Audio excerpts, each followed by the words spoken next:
तो मैं आ गया हूँ बाबा ताजुद्दीन के इस चिल्ले पर, जहाँ पर ताजुद्दीन बाबा रहा करते थे। और यहाँ पर जो यहाँ के राजा थे श्रीमंत रघुजी राव भोसले, वो बाबा को उनके महल पर लेकर आ गए थे। और जैसा कि यहाँ लिखा श्री संत ताजुद्दीन बाबा दरबार, तो ये उनका महल है और यहीं पर दरबार लगा करता था। यहाँ पर केशव बलिराम हेडगेवार आए थे आरएसएस के लिए प्रार्थना करने के लिए कि ईश्वरीय काम में उनको कामयाबी मिले। दूसरा गांधी जी आए थे कि किस तरह से देश को आज़ादी मिले। तो वो फाटक वाला मैंने पहले वीडियो में बताया था कि उनको बताया गया था कि फाटक में जाएं तो ये आपकी प्रार्थना कबूल हो जाएगी। और फिर देश में बहुत सारे विद्रोह हुए और लोग जागे गांधी जी के जेल में जाने के बाद। तो अंदर की तरफ वो बैठक है। और जो श्रीमंत रघुजी राव भोसले जो नागपुर के बादशाह रहे, छत्रपति रहे, जो यहाँ के राजा रहे, तो उन्होंने सरकार को यहाँ पर लेकर आ गए थे। और जैसे कि पिछली वीडियो में मैंने बताया था कि जब आपको मेंटल हॉस्पिटल में रखा गया था तो आपकी जो करामतें थी कि बाबा को बहुत सारी जगह देखा गया जबकि वो अंदर पैक थे। तो इसी वजह से सरकार की तरफ से ये रहा कि जो श्रीमंत रघुजी राव भोसले थे वो सरकार को यहाँ पर लेकर आ गए। और लेकर आने के बाद में सरकार फिर यहीं पर रहे। ये जो वही बग्गी है उस वक्त की बाबा की, जब श्रीमंत रघुजी राव भोसले सरकार को यहाँ पर लेकर आ गए थे। और यहाँ अभी वो जो महल है वो महल तो नहीं रहा, लेकिन यहाँ पर अभी फ़िलहाल कंस्ट्रक्शन का काम चल रहा है। और ये बाबा ताजुद्दीन की बैठक थी। और अभी फ़िलहाल जैसे कि मैंने आपको बताया है, एक जमीयत शाह दाता जूनागढ़ के बुज़ुर्ग रहे हैं जो जूनागढ़ के लोगों को गुजरात में लंगर करते थे और खाना खिलाते थे। तो उसी तरह से जो ताजुद्दीन बाबा की दरगाह है तो यहाँ पर पूजा पाठ शुरू कर दी गई है, जिस तरह से जमीयत शाह बाबा की दरगाह पर होने लगी थी। जमीयत शाह बाबा जूनागढ़ के दो वहाँ पर आपके चिल्ले हैं। वैसे फिर बताते हैं कि वो वहाँ के पहाड़ से ठट्टा चले गए थे। आप मेरा वीडियो ज़रूर देखें जमीयत शाह दातार का। तो जय दातार जो गिरनार पहाड़ियाँ हैं, एक दातार पहाड़ी है और एक गिरनार है जहाँ पर जैन बहुत सारे तीर्थ स्थल है, और एक दातार पहाड़ी है जहाँ पर सरकार का रोज़ा है। तो वहाँ पर बुज़ुर्गों का, सूफ़ियों का ये था कि उनका इंटेंशन ये था, मकसद ये था, उनका हदफ ये था कि लोग सच्चे खुदा को, परमेश्वर को, अल्लाह को, मालिक को, सच्चे मालिक की पूजा करें। और लेकिन जो जूनागढ़ में जमीयत शाह दाता रहमतुल्लाह अलैह की दरगाह है वहीं पर ही लोगों ने उनको पूजना शुरू कर दिया। और बिल्कुल ताजुद्दीन बाबा का जो ये यहाँ पर आप जो देख रहे हैं रोज़ा, यहाँ भी बिल्कुल सीन यही है कि बाबा की ही यहाँ पर पूजा शुरू हो रही है। और ये वही एक वक्त में इस एरिया में महल हुआ करता था। जो ये देख रहे हैं आप, ये उस तरफ का गेट है जो श्रीमंत रघुजी राव भोसले का महल हुआ करता था। और सरकार को वो इस महल की तरफ लेकर आ गए थे और सरकार फिर यहीं पर ही रहा करते थे। और ये वो जगह है, आप देख सकते हैं कि यहाँ पर एक घंटी भी लगी हुई है जो बेल बजाई जाती है किसी भी मंदिर में। तो उसी तरह से बाबा का ये बैठक हुआ करती थी और यहाँ पर बाबा को एक भगवान की तरह पूजा जा रहा है। जो जमीयत शाह दातार का मैं आपको बता रहा था कि जमीयत शाह का उनका नाम इसलिए कि जमिया चाकू को कहते हैं गुजराती में। तो एक जब आप खाना खिलाते थे तो एक ब्राह्मण वहाँ पर आया और उसने खाना खाने से मना कर दिया। वो मना करने की उसकी वजह ये थी कि वो ब्राह्मण है।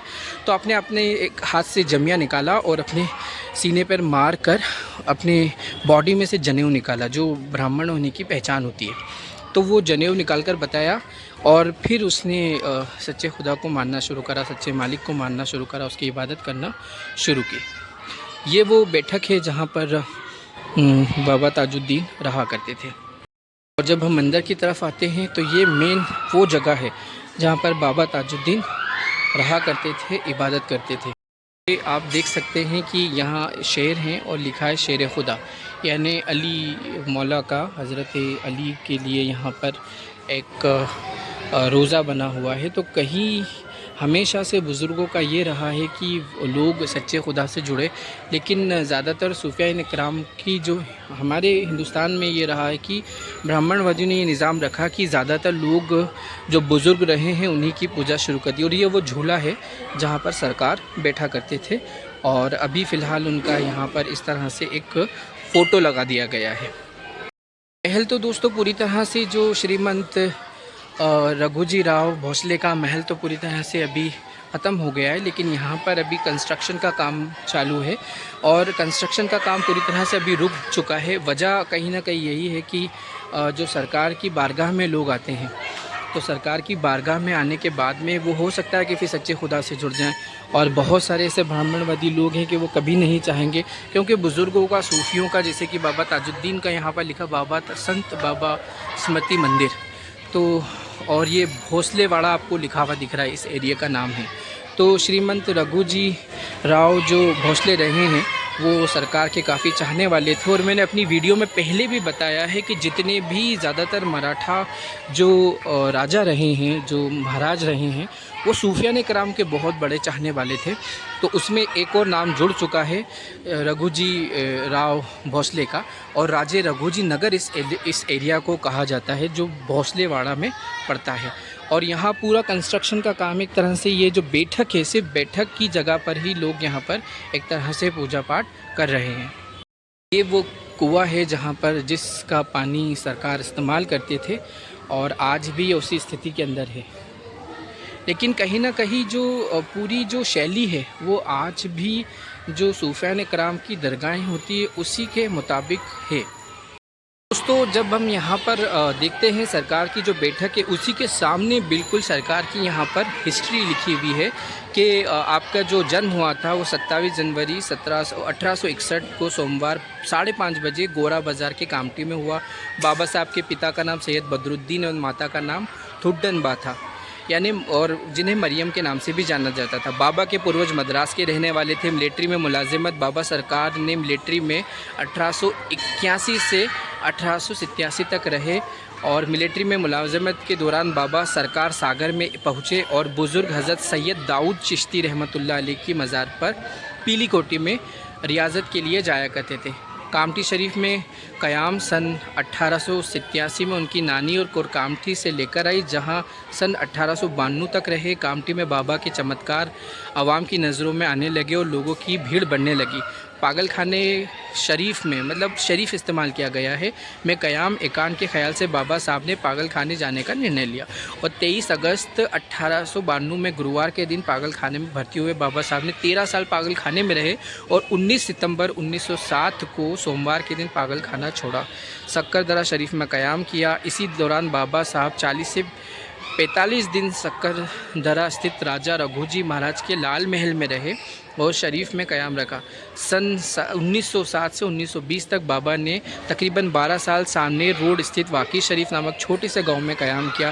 पहले दिन साल बाबा काशीनाथ पटेल के यहाँ रहे। इसके बाद बाबा साहब ने इमली के पेड़ के नीचे रहने का फ़ैसला किया। वाकी में तपोभूमि बाबा साहब ने अपनी आत्मिक ऊर्जा जगह जगह बिखेरी और काबुल कंधार शरीफ में क़याम किया। वाकी के क़याम के दौरान बाबा ने 5 किलोमीटर की दूरी पर कान्हा नदी किनारे एक पहाड़ी है जिसे काबुल कंधार शरीफ कहा जाता है, उसी पहाड़ी पर एकांत के ख्याल से आकर बैठा करते थे। सक्कर दरा शरीफ में क़याम 1920 से 1925 तक बाबा साहब नागपुर के रघुजी राव भोसले के लाल महल में क़याम किया और विशाल पर्दा फरमाया, और 17 अगस्त 1925 ईस्वी से 23 मुहर्रम 1344 हिजरी सोमवार के दिन दुनिया फ़ानी से विशाल पर्दा फरमा गया। इसी दिन बाबा को उनके हुक्म के अनुसार ताजाबाद शरीफ में लाया गया और आज भी वहाँ पर से फैज़ जारी है। तो इस तरह से ये पूरा जो रघुजी राव है उन्होंने यहाँ पर सरकार का इंतज़ाम किया। और जो झंडा है ये हकीकत में मराठा साम्राज्य की एक पहचान है, और जिसका जनरली जो ब्राह्मणवादी लोग हैं वो उनकी नफ़रतवादी राजनीति इसी झंडे के ज़रिए से करते हैं। लेकिन आप देख सकते हैं कि बाबा की ये सिर्फ़ और सिर्फ प्रेम के लिए लगा हुआ है, और उनकी तरफ जो आस्था है लोगों की, उस आस्था का ये झंडा प्रतीक है, ना कि नफ़रत का। जब मैं यहाँ पहुँचा तो यहाँ के लोगों ने बताया जो मेंटल हॉस्पिटल है वो भी दरगाह का रूप ले चुका है। और यहाँ से एक बात ये मालूम पड़ी है कि बाबा सिर्फ़ और सिर्फ मेंटल हॉस्पिटल इसलिए गए थे कि भीड़ बहुत ज़्यादा बढ़ चुकी थी, लोग फैज़ लेने के लिए आते जा रहे थे, तो आपको एकांत चाहिए था। तो उससे बेस्ट जगह कुछ नहीं लगी कि लोग पागल ही समझेंगे तो आएगा ही कोई नहीं। और ये सामने की तरफ वो बैठक की आज भी एक दरगाह मौजूद है। आपको एक बग्गी बताई थी जो बाबा ताजुद्दीन के लिए जो श्रीमंत रघुजी राव जो यहाँ के नागपुर के बादशाह थे, उन्होंने एक बग्गी मैंने वहाँ बताई थी आपको ताजुद्दीन बाबा के बाग में, और 2 बग्गियाँ यहाँ पर हैं। लेकिन अभी जो इसका जो स्टाइल है पूरी तरह से बदल दिया गया है, देख सकते हैं आप। पूरी तरह से स्टाइल चेंज है।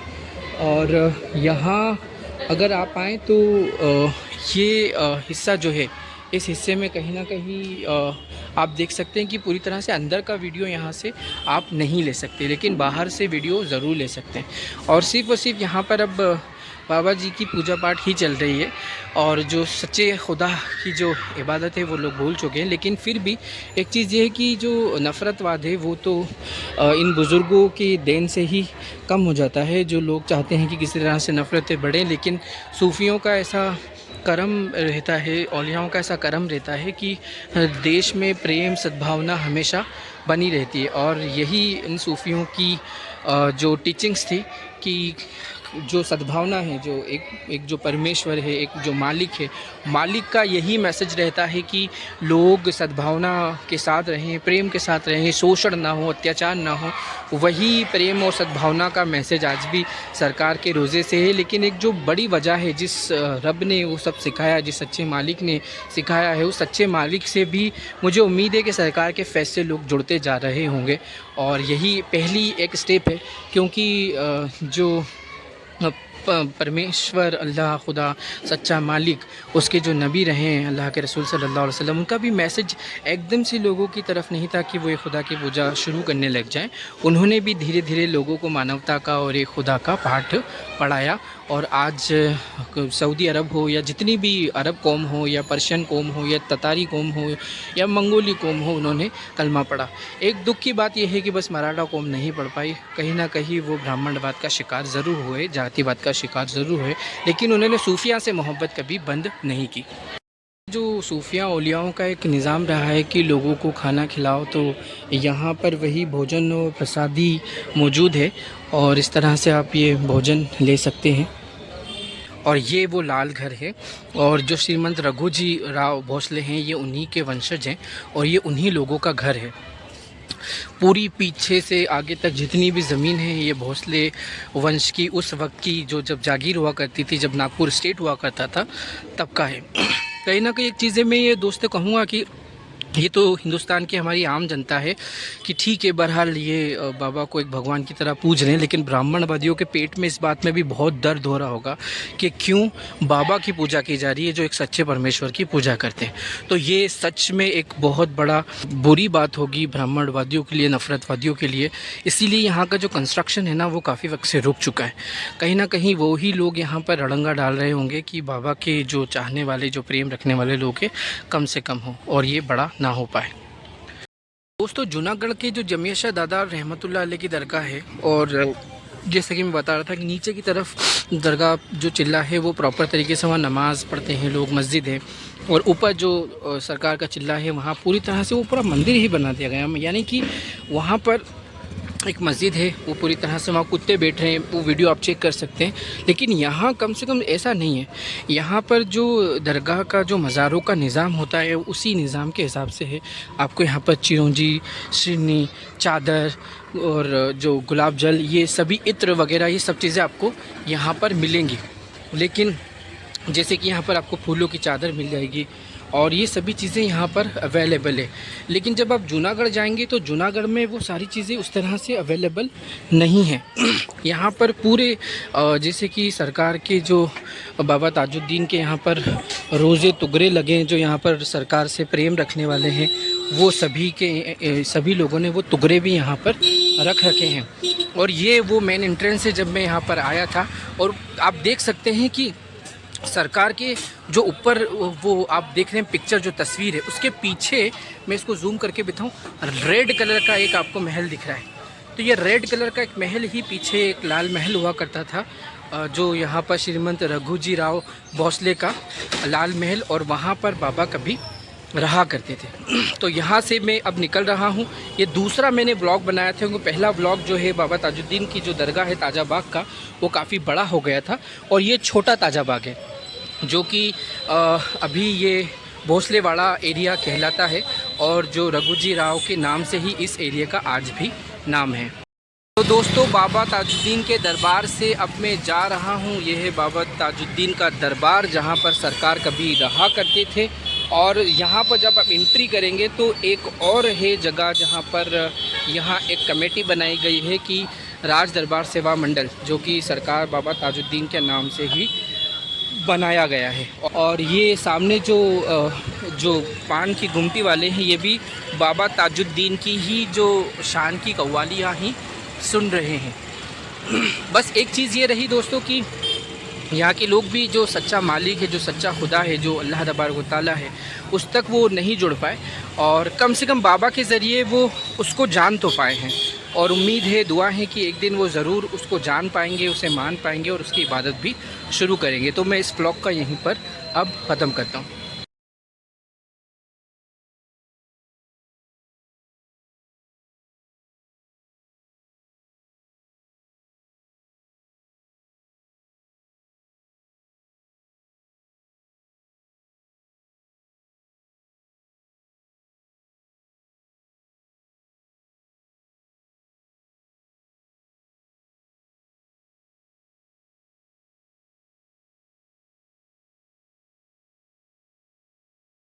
And friends, please do subscribe my channel, share the video and like the video.